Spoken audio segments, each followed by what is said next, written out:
नमः शिवाय। शिवजी सदा सहाय। ओम नमः शिवाय। गुरुजी सदा सहाय। जय गुरुजी। शुक्राना गुरुजी। गुरुजी के चरणों में शत शत कोटि कोटि प्रणाम। जय गुरुजी संगत जी। आज गुरुजी की कृपा से मैं गुरुजी की किताब दिव्य आभा, जो हमारे लिए सबसे बड़ा गुरु ग्रंथ है, पढ़ने जा रही हूँ। आप सब संगत जी भी सुनिएगा। जय गुरुजी। शुक्राना गुरुजी। मर्चिल्ला उपचार।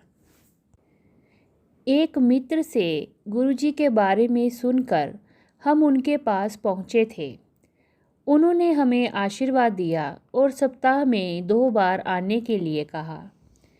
इस समय मैं बवासीर और मधुमेह से पीड़ित था। संगत में हमें लंगर परोसा गया, जिनमें बहुत मिर्ची थी।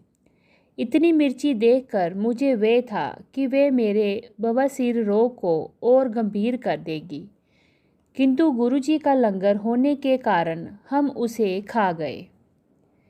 मैं आकर लंगर ग्रहण करता रहा और विस्मय से मेरी अवस्था में सुधार होने लगा। फिर एक दिन वह रोग, जिसका 10 वर्षों से कोई उपचार नहीं हो पा रहा था, लोप हो गया। अब मैं घर पर भी अपने भोजन के साथ मिर्चें ले लेता हूँ। जहाँ तक मेरे मधुमेह का प्रश्न है, उसका भोजन से पहले और बाद का स्तर 125/175 था, जबकि उसका आदर्श स्तर 100/140 होना चाहिए।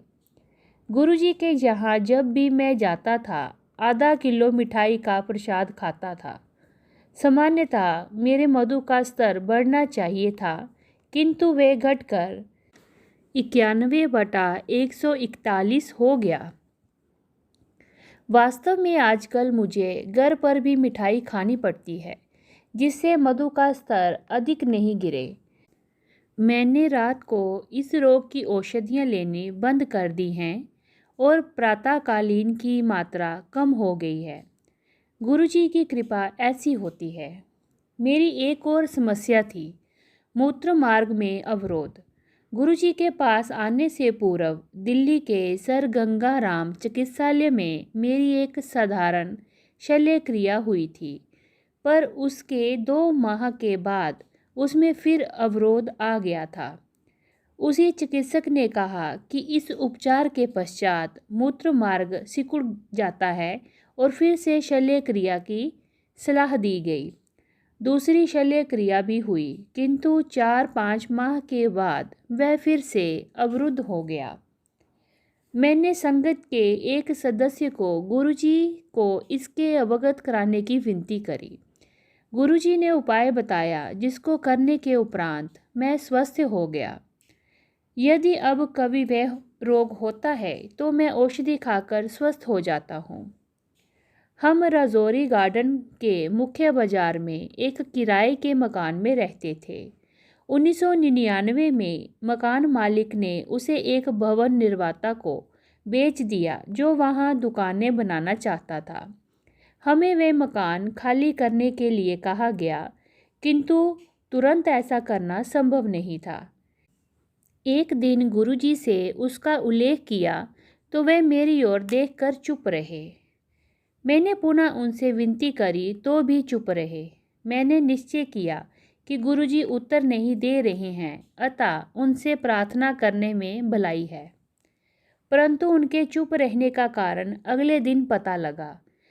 अगले दिन संगत में आते हुए हम दौला कुआं पर एक यातायात अवरोध में फंस गए और अचानक कार के ब्रेक ने काम करना बंद कर दिया। एक मिस्त्री ने आकर सहायता करी और वह सही भी हो गए, किंतु जब वह हुआ और जहां वह हुआ, उसके लिए हम गुरुजी के आभारी हैं, अन्यथा दुर्घटना हो सकती थी। मुझे स्पष्ट हो गया कि पिछले दिन जब मैं गुरुजी से विनती कर रहा था, वह इस दुर्घटना से हमारा बचाव कर रहे थे। मैं उनसे एक छोटी सी बात के लिए उनकी कृपा की आशा कर रहा था, जब वह हमें संभव मृत्यु से बचा रहे थे। उनकी दया वहीं पर समाप्त नहीं हुई। 1 माह में हम एक नया घर खरीदकर उसमें जा सके। प्रत्येक को आशीर्वाद। गुरुजी के प्रत्येक वक्त को आशीर्वाद मिलता है, उनसे कोई अछूता नहीं रहता है। वे भी जिनके पास उनका चित्र है या जो उनके बारे में सुनते हैं और जो उनसे विनती करते हैं, सबको उनका आशीर्वाद प्राप्त होता है। नाभा निवासी मेरी पत्नी के भाई गुरचरण सिंह मान के साथ ऐसा ही हुआ। हम उन्हें गुरुजी के सत्संग सुनाया करते थे। एक दिन वे दिल्ली आए और गुरुजी ने उन्हें ये कहकर आशीर्वाद दिया कि वे प्रसन्नचित और आनंदित रहें। उनकी पुत्र वधू ने गुरुजी का चित्र मांगा, जो उसे दिया गया। कुछ दिन के पश्चात गुरुजी ने उसे स्वप्न में दर्शन दिए। उस समय वह गर्भवती थी और गुरु कृपा से उसने एक सुंदर पुत्र को जन्म दिया। गुरुजी के आशीर्वाद से उत्पन्न सब बच्चे अपनी आयु से अधिक कुशाग्र, बुद्धि और चंचल होते हैं। जब सौभाग्यशाली दंपति ने गुरुजी से उसका नामकरण करने की विनती करी, तो गुरुजी ने उसका नाम गुरबजनीत सिंह रखा। जब गुरुजी किसी परिवार को अपने संरक्षण में लेते हैं, तो वे सदा सुखी रहता है। जब गुरुचरण को गुर्दों में अत्यंत कष्ट हुआ, तो उन्होंने गुरुजी से उसकी दया के लिए प्रार्थना करी। वह शीघ्र ही स्वस्थ हो गए। फिर उसको मूत्र मार्ग में पथरी के अवरोध के कारण बहुत वेदना हुई। दर्दनाशक औषधियाँ लेते हुए भी उसका शूल बना रहा। उन्होंने मुझे गुरुजी से निवेदन करने के लिए कहा। जब मैंने ऐसा किया तो गुरुजी ने केवल अपना सिर हिलाया। शीघ्र ही गुरुचरण की पथरी और वेदना लुप्त हो गए। गुरुचरण के सामने एक और समस्या आई। वह नाभा में एक निजी विद्यालय चलाते थे। 2005 में पंजाब सरकार ने ऐसे सब विद्यालयों को निषेध कर दिया जिनको मान्यता प्राप्त नहीं थी। उन्होंने मुझे फ़ोन पर गुरुजी से विनती करने के लिए कहा।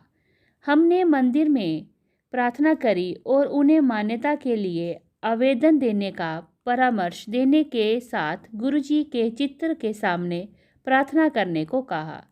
शीघ्र ही गुरुजी की दया से उनके विद्यालय को सबसे पहले मान्यता प्राप्त हुई और उसमें छात्रों की संख्या में वृद्धि भी हुई।